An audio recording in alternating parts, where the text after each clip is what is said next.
Go. What up guys, Dark Venom here. I'm here today with Liam and welcome to the first episode of the Nexus gaming podcast. Woo!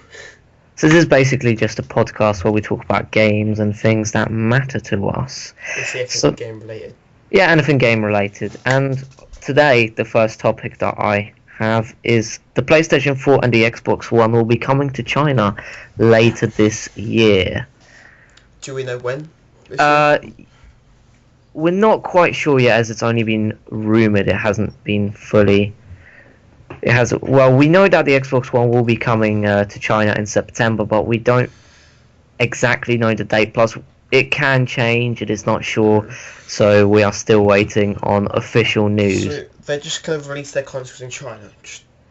Yes, they are expected to release their consoles in China. We have no idea how they will, what would be the prices or anything.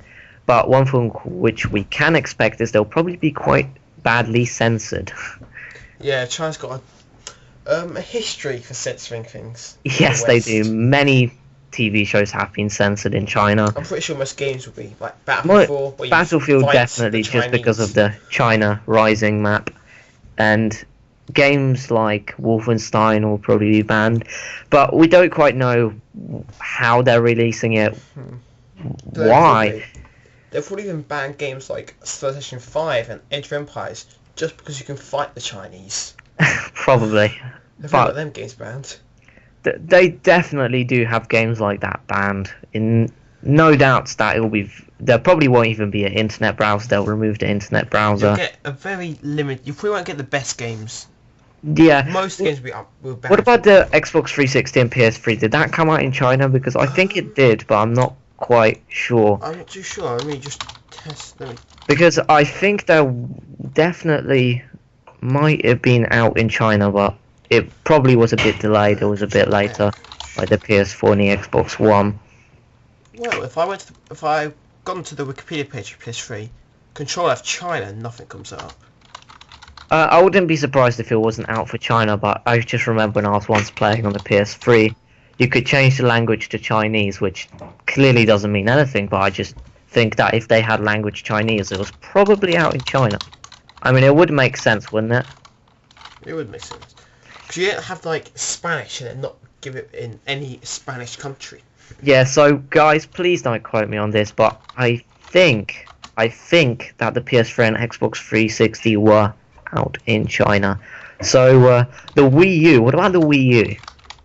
I expect the Wii U is definitely out in China. Again, doesn't really matter. I mean, it's not like they're making money off it. No, the Wii U is a colossal fail, but that's a topic for probably another day. So actually, speaking of colossal profits or fails, YouTube wants to buy Twitch. What do you think? Well, I would love to tell you if... There we go. I'm not sure about this. They're buying it for $1 billion though. That's about, what, £750 million here? Yeah, that's something like that. It's absolutely huge, the amount of money they're hoping to spend. But if you think about it, it's a great, and I mean absolutely great move from YouTube.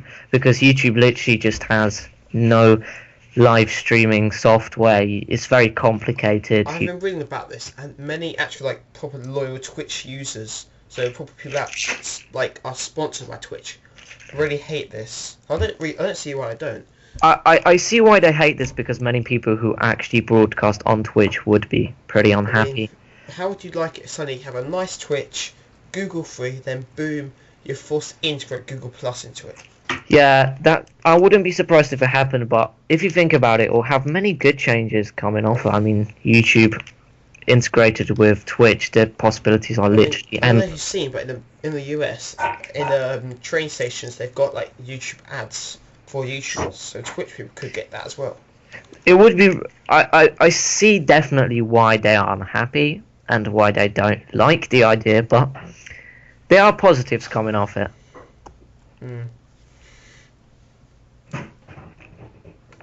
So our next topic. The next topic is Half-Life 3, which, just saying Half-Life 3 is just incredible. Confirmed, maybe.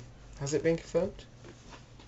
We don't know. Literally, Half-Life 3 has been the most talked about game 3 years. That is not even probably a game for years. Since the second Half-Life 3, people have been saying it's confirmed. Yeah. You go on the internet, people say, oh, your name has a 3 in it. Boom, Half-Life 3 confirmed. There's been mods to Half-Life 2, but Half-Life 2... I mean, Half-Life 2 was released in 2004, back November 16th, 2004. So it was actually a very, very, very long time ago for a game. It was released by Valve and Electronic Arts, who... I don't know if Electronic Arts will be doing Half-Life 3 if it definitely comes out, but Valve will probably have something to do with it. Well, let's hope, since they spent 10 years on it, it will actually good. Well, we don't actually know that they spent, 10 years on it. Maybe they just started making it now. We literally have no idea. Well, someone in... Let's just remind ourselves, it was a Valve employee who said it, right? Or was it an ex-employee? Yeah, it was an ex-Valve employee who then, he quit. He didn't get fired, he quit to do his own games. I mean, that could just literally be a guy just either who... He could be trolling us, for all we know. He could be trolling us. I mean, apparently it's been in development since 2007, but...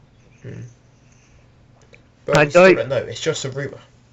It is a rumour, and I see... Until we get word from Valve, like the current Valve, or like Gabe Newell, who made Steam, we don't actually know. Yeah, because just saying, for example, I know what games would be taking a while to make, like Skyrim, but a game like Half-Life 3, I wouldn't think it'd be made from 2007 all the way to 14. And it's still, apparently, the release date's meant to be early 2015, according to this employee. Well, if they've been working on it since 2007, and they're going to finish 2015, it's got to live up to that expectation, though. It must be really good, though. Maybe it's just been in development since 2007. They only started making it since 2011 or something. I mean, all we know, they could just be doing a complete overhaul. They could be like ditching everything they got from Half-Life and 2 and 1. We don't even know it's a Half-Life game. Maybe it's a Half-Life-like game. Which actually brings us to our next topic about Civilization Beyond the Earth. Yeah, so Civ 6... It says Civ 5 then. Yeah, I know. I mean, Civ 5 was a brilliant game. I mean, they're saying it's not Civ 6 though, so that's the point.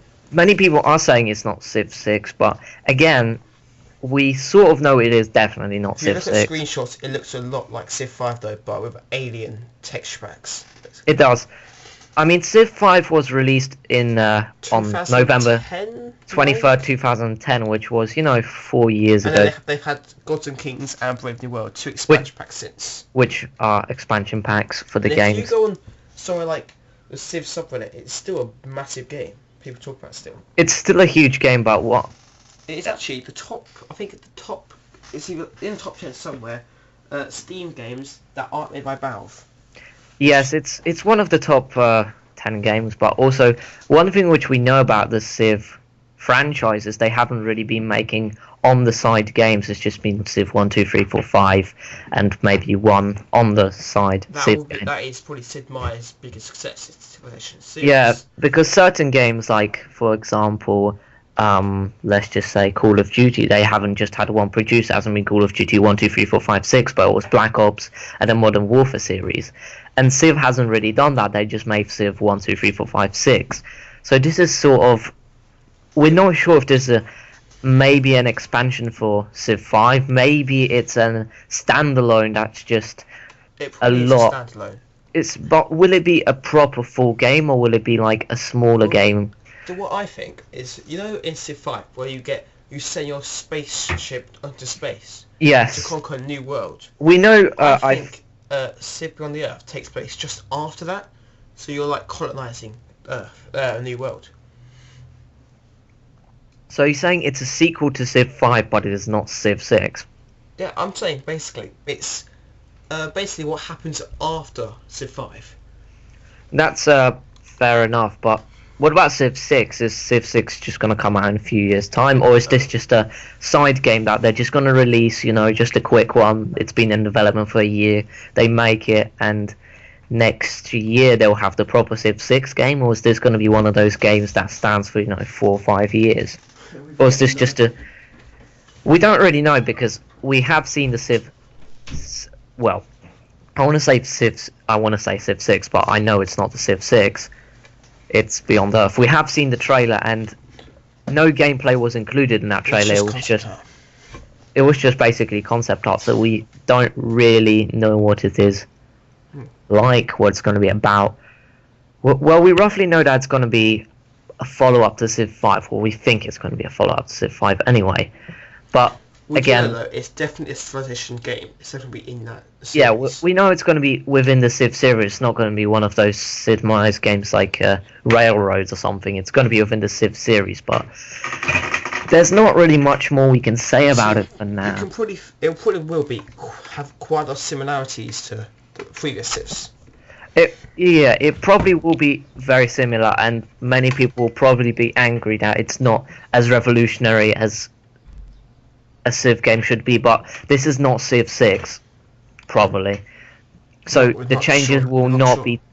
Yeah, this will probably not have as much changes as Civ 5, like Civ 4 and then Civ 5, with the changes between that game were huge. And this game will probably be nearly identical to Civ 5 because it's not meant to be the next installment. I'm hoping Civ Beyond the Earth will have the Civ 5 user face, but all the Civ 4 features.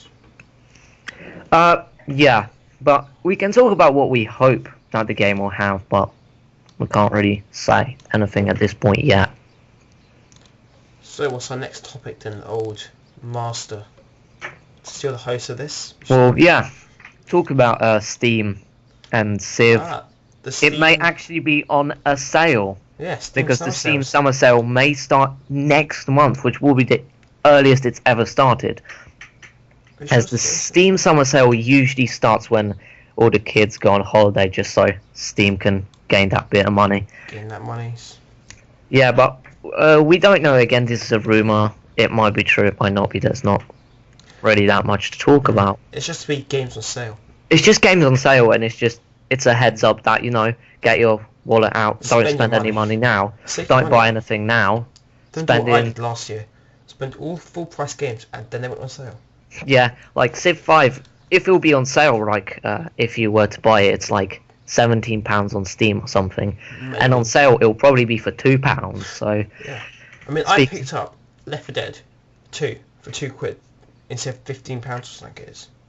Actually, this is not within our topics, but speaking of Left 4 Dead 2, Left 4 Dead 3 is actually in development right now. They confirmed that along with Half-Life 3. Yes, it was. Well, that was officially confirmed, unlike Left 4 Dead. What about Steam? We could go about the Steam in-home streaming. Oh yes, the Steam in-home streaming. I literally just don't understand why you would put this. Just why? It's basically where you have your like a TV, and you basically hook. It's basically the same as hooking your computer up to it, but instead you're just having like it. How to explain this? But basically what it is. Wi-Fi. It's basically streaming, but it's not only to your TV. It's also to other computers, which is, if you actually read the article, which will actually on the Steam website, which I'll actually put in the description just so you guys can actually see what we mean. Is a little hard to explain, but what it basically is you have to have a very powerful computer. They even say this: you have to have a powerful computer to stream it to other computers. And I know how this roughly works. It's not like, for example, you have someone else using your computer and you just want to play the game as two different people. You can't do that. The streaming feature is only. So what happens on one monitor will happen on the other monitor, and there will definitely be lag. So there's literally no point to put it on a PC as to putting it to the console. That's what Steam Big Picture basically did. This is basically like having the Steam box and Steam Big Picture, but without actually having a physical Steam box, or had to get your computer down into your living room. It's just basically over Wi-Fi, and the problem with that is it'll be much more laggy than if you just do it via cable. Yeah. If you just do it via HDMI, there'll be much less lag. Also, by the way, guys, I'm just eating a pepperami. Today's episode sponsored by Pepperami. I don't think we're sponsored by Pepperami. I'm joking. I wish we're sponsored by Pepperami. Pepperami, if you're listening, please sponsor us. So you can get free Pepperami. Exactly. So speaking of actually Wi-Fi networks, well, this is a very, very weird article and just piece of news, but Super Smash Bros. Will be using NFC. Yeah. So I think it's been like Skylanders. You get that little base, and you like get a toy. And you put it Yeah, but is that using NFC? I'm not sure. I'm not too sure, but that's the way I can think of NFC in the game. I really have no idea why they would use NFC. I mean, literally, no offense to people who play on the Wii, but most people who play on the Wii, their age group is, 7, 8. They don't know what NFC is. They wouldn't know how to use it. Well, they would basically learn is, for like Skylanders, if I put my little toy on this pad, he's in the game. That's all they would know. Yeah, from what I'm seeing, it's basically multiple... NFC is compatible with multiple software titles. I'm just reading an article on GameSpot, and it doesn't really explain, as even on GameSpot they really don't understand what it's gonna do. We expect that maybe Nintendo will give more at E3, as E3 is actually coming up real soon, and that's when, going back to our previous topic, Civ, Beyond Earth, Half-Life 3, games like that will probably be announced. Maybe the even YouTube Twitch deal that could be announced at E3. Well, everything we discussed here will be in more detail at E3.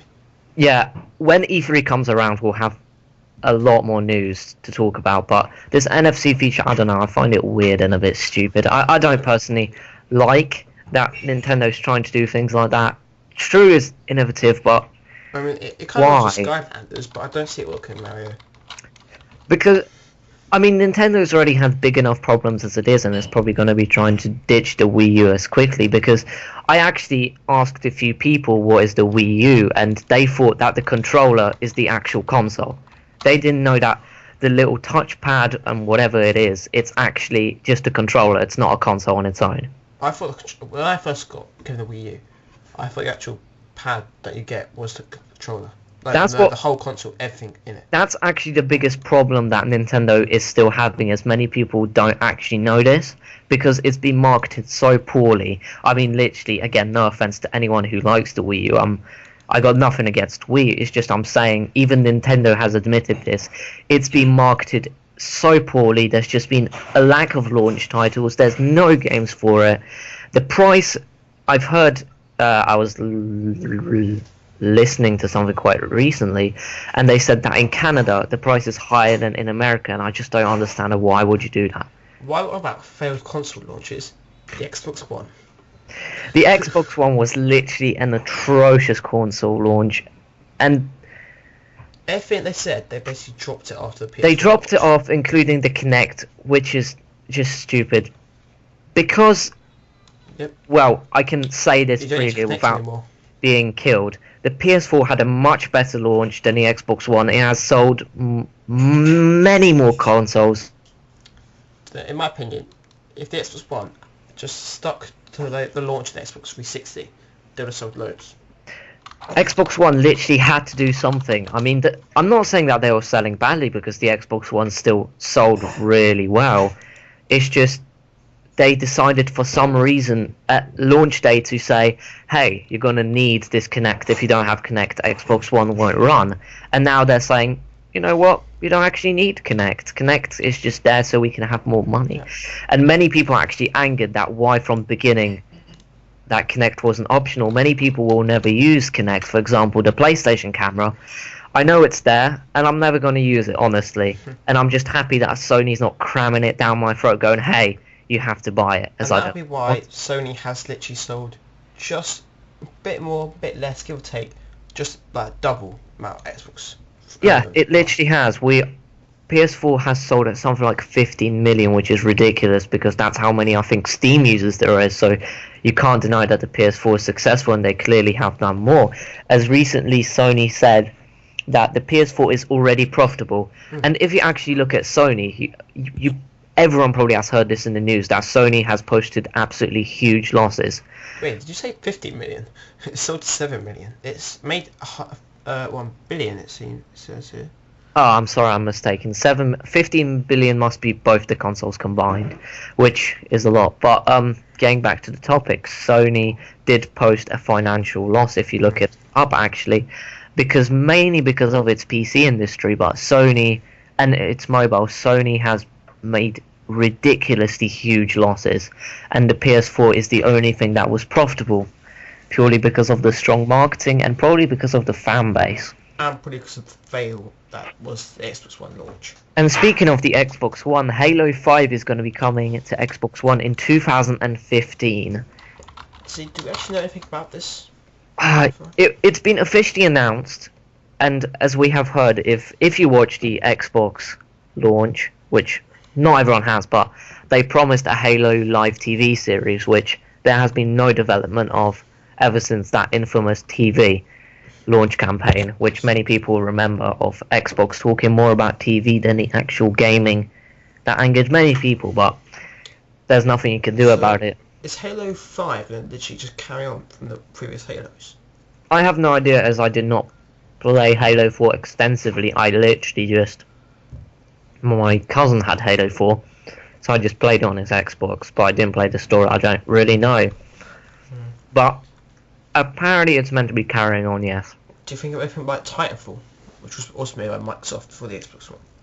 Titanfall was actually made by former Call of Duty employees for EA. But Microsoft launched it. Microsoft did launch it, and yes, it will most probably be a lot like... I mean, a lot. Just because Titanfall had a huge success, there's no denying that And it is an innovative game, Titanfall. But what other game are you able to jump around mech suits? Titanfall was a brilliant idea, but this hype seems to have died down by now. But Titanfall is definitely an original game. It's just, I hope that Halo doesn't try to capitalize on that and just tries to copy the game exactly. And just because it's made by the same company, that specifically doesn't mean that they should just go, hey, let's just copy and paste Titanfall and call it Halo 5. That is basically what they do with each COD. You can say that. I mean, arguable. I quite like COD, and I don't believe they do that exactly, but there's definitely elements of COD. I mean, there was a video released by IGN, which compared Call of Duty Ghosts, and I think it was Modern Warfare 3 or Black Ops 2, where there were actually some scenes which are copy and pasted. Which, you know what, I don't really know what to say, but it happens. I mean, if it means they're going to spend less time in the story and make the game better by copying and pasting, go on, do it, make the game better. But if they just did it because they're lazy, I think it's absolutely stupid. Our next topic then will probably be the Elder Scrolls Online updates. So Elder Scrolls Online has introduced a first adventure zone, and if you have not been following, I suppose you don't really know, but Elder Scrolls Online was released fairly recently. And it's got mixed reviews, actually. And it's got really mixed reviews. I mean, some people absolutely love it, but some people love it, some people hate it. But the general consensus is that it's really glitchy and buggy. And everyone will tell you that there is some glitches encountered in Elder Scrolls Online. But then again, it is one of those games which is very big. Like, I'm pretty sure I haven't played World of Warcraft that much. I played a little bit, but World of Warcraft from day one was glitchy and buggy, and Elder Scrolls Online is still in its early days, and everyone's just expecting it to be a finished product, to be absolutely brilliant and top-notch finished.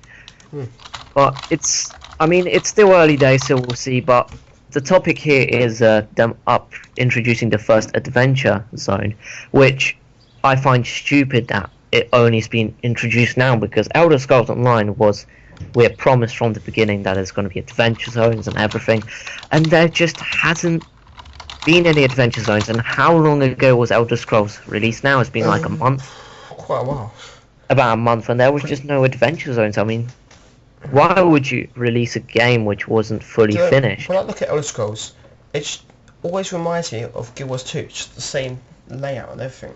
Yeah, there's many similarities which you can say, you just have to pay for it. I mean, and if you actually watch the Angry Joe review, he has even said that the Elder Scrolls Online does not feel like an Elder Scrolls game. And I can see that it's closer to Guild Wars or World of Warcraft than this to an Elder Scrolls game. There's any room for another MMO. I mean, Guild Wars And obviously World of Warcraft just basically eats up the whole space of MMOs.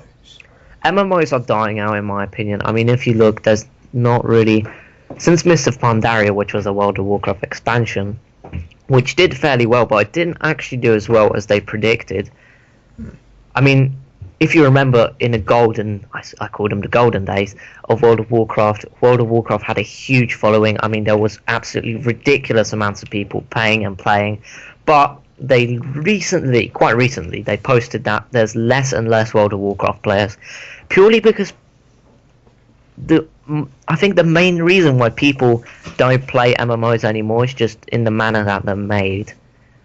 Right, once you complete one MMO, they're literally quite kind of the same.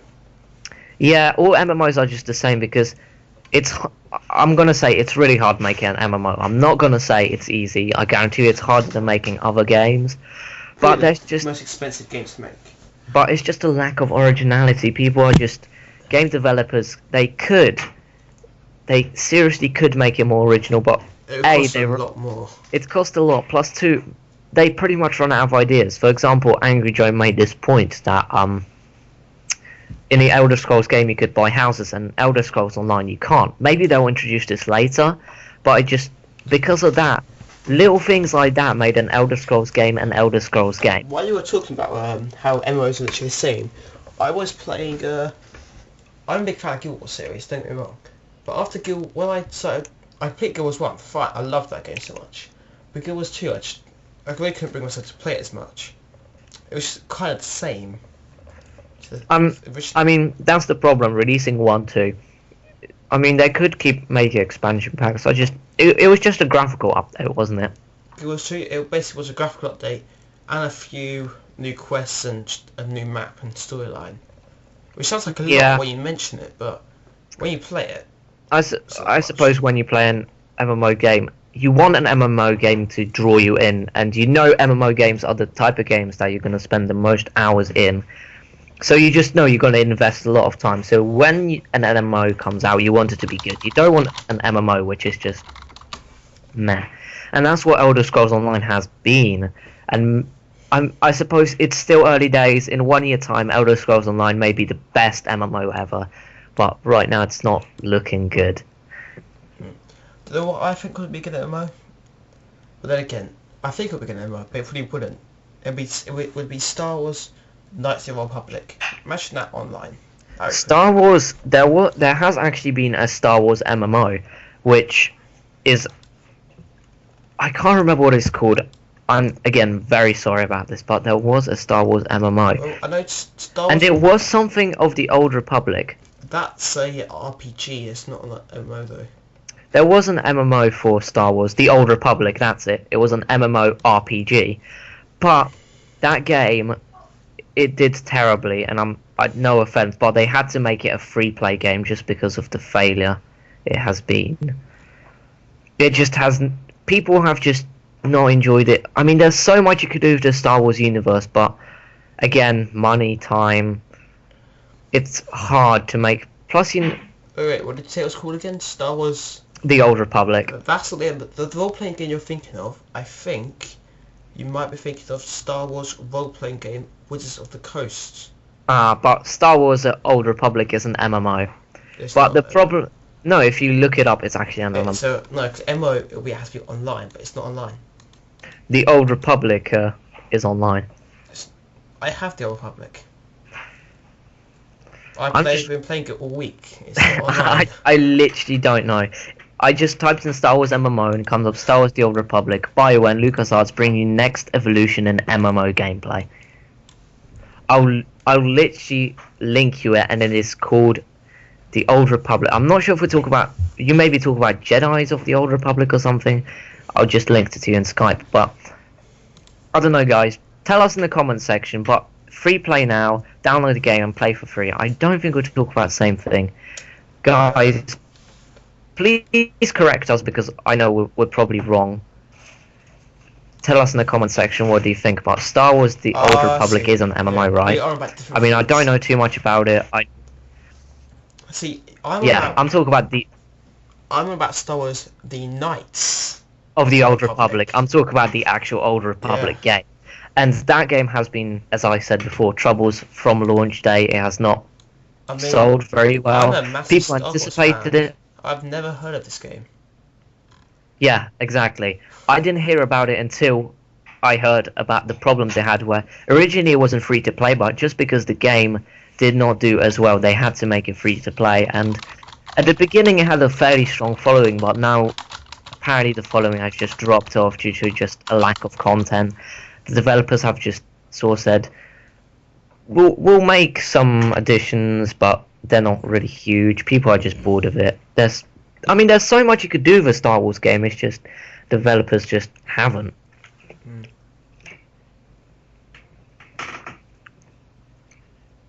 So actually, talking of Star Wars, the Godzilla director, I'm talking about the current Godzilla, not the Roland Emmerich. Is that the new Godzilla film? Yes. Okay. Yeah. Is going to be directing a Star Wars spin-off. Is this going to be different to the Star Wars made by Disney? Now, I actually know a lot about this. So first of all, if you don't know that Disney acquired LucasArts, where have you been? You've been living in a cave. You've been living in a cave, literally. LucasArts is the company responsible for Star Wars. Probably the best company in the world. Fanboy alert. Arguable. So Disney buying LucasArts has resulted in them getting Indiana Jones and Star Wars, but they have not done anything with Indiana Jones yet, although there have been reports that there may be a reboot of Indiana Jones, or his son, or Matt Williams or something, from whatever the terrible Kingdom of the Crystal Skull, maybe taking over, becoming the new Indiana Jones. I literally don't know, but sounds stupid. Anyway, the Star Wars spin-off is basically going to be a film not within the main Star Wars franchise. It's not going to be episode 7, 8 or 9. Will it be like the Clone Wars? It's going to be basically like, the best way I can explain this, the X-Men 1, 2, 3, and X-Men Origins Wolverine.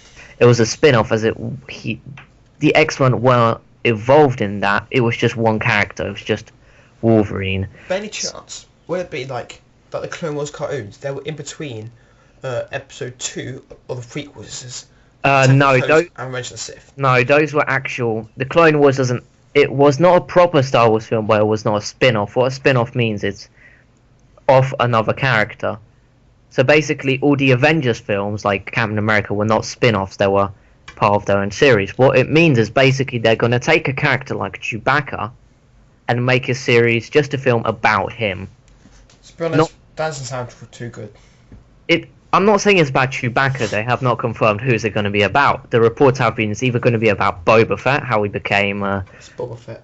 Boba Fett. I'm not quite sure, but how he became, a bounty hunter. Well, it was after his dad, Jango Fett, died. Yeah, but that's what it's basically going to be about. And it probably would have like some overlapping events from like Star Wars. It'll have rough links to Star Wars, but it won't be seriously interlinked, and it'll just be about an individual character. So I think we're nearly done with the topics. There's pretty much just... I think we have any more to discuss. Actually, we do have one more. Minecraft coming to the this is a big one. We'll probably be talking about Vita Minecraft. And Xbox. We'll probably be talking about Minecraft a lot, as I like Minecraft and I'm a huge fanboy. And I'm really into Minecraft, but Minecraft will actually be coming to PS4, Xbox One, and PS Vita in August, which I'm really interested why it took them such a long time, because if you think about it, it's not going to be different to the PS3 or Xbox 360 version. Well, I mean, the only difference is the PlayStation's 4 touchpad, but the Xbox One is practically similar. I mean, you can't really have better graphics for Minecraft, can you, though? It's going to be identical graphics. But you never know, like... That's how I see it, okay? PC, Minecraft, that's how it's meant to be, okay? It's meant to be, and I think the only reason... On the Xbox, it's basically for newer, dumbed-down people. It's like, when you craft it, it will tell you how to craft it, what you craft. Yeah, it's for people who don't own a PC, or just, they don't play on PC. It's just been there as, people who, for example, their PC is broken, they'll play on the console version. That's how I see it. But... I don't really know Vita. I mean, Vita has the touch screen, so... I mean, it's... The only thing I reckon see what they'll be doing is just updating Minecraft, because if you play the PlayStation 3 or Xbox 360 they're version, quite outdated. it's really outdated. So all they might be doing is just making it more updated, making the controls a bit better. And I don't even know how you can improve the graphics. I mean, you could add shaders or something, but there's literally nothing else you can do. I see Minecraft on PS Vita, like mobile Minecraft. So like how Minecraft's on your phone.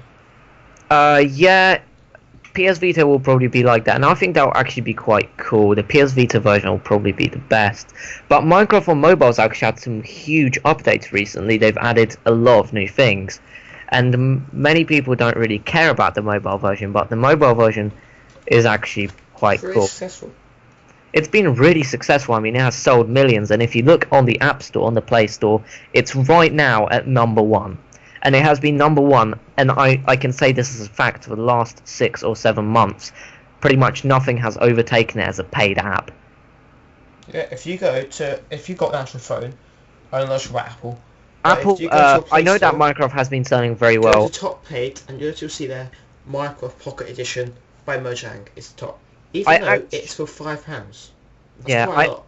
It is. Originally, I only had Minecraft on my iPod Touch, but Apple have done this very strange thing where they don't update apps just because your iPod's updated. For example, if you have an older Android phone, you'll receive the Minecraft updates nevertheless. While on Apple, you, for example, not receive a new Minecraft update just because you have an older iPod, which I find weird. That's one of probably the reasons why it has not done as well. Well, I'm saying this, yeah, it has done brilliantly on Apple. What I'm just saying is it has done a bit better on Android, and I know as a fact it's not the top selling game on iOS. So do you have anything else we can talk about? I think we've literally covered everything. We pretty much covered everything. One thing which I will say to you guys is, if you want to send in any questions, the link will be in the description. I will have all the article links. We'll have the article links. The email is dxperez@gmail.com. Again, I'll put it in description, so if you want to send questions. I'm actually just gonna... I have a few questions that we could just answer just about the podcast and what it will be. Okay, yeah. Very quickly, just so you guys know. So question 1, when will the podcast be? Ooh.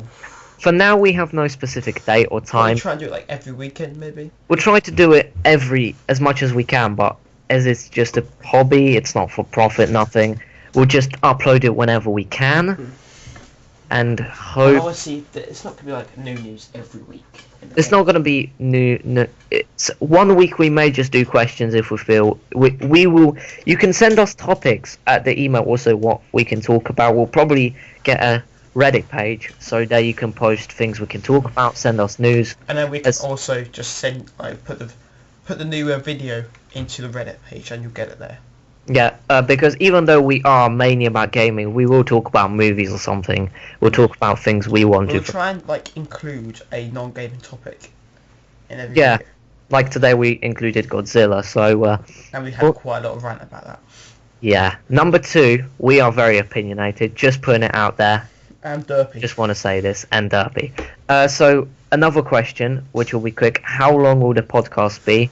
There is no set time. It'll just be pretty much between 20 minutes to 2 hours. As long as we want. As long as we want. And yeah, will you be able to download the podcast? I'm working on getting on iTunes. We'll work on that.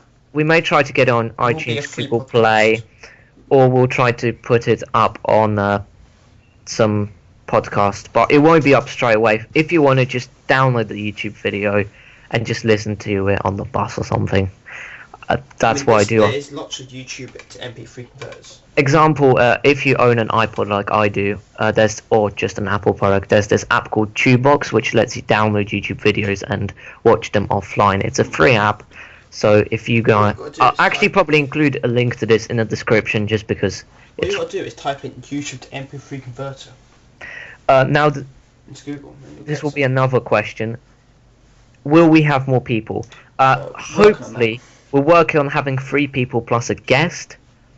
Now, this is a podcast, but what I've been hoping to do is we can maybe do some YouTube interviews with certain YouTubers. For example, Emilio Gaming, we might bring him on just to talk about things, or we might actually do an interview. He's a good friend of ours. He's a good friend of ours, so do check out his channel, Emilio Gaming. Emilio plays. Also, he does FIFA, Battlefield 4. He does a lot of things, Minecraft. They're really good quality videos, and I'm not just saying that. They actually, he has a professional mic and everything. He's got a blue snowball Yeti. I'm not sure what it's called exactly, but I think that's what he's got. Yeah. So I think that's pretty much it. I mean, is there anything else? Nope, just have a lovely day.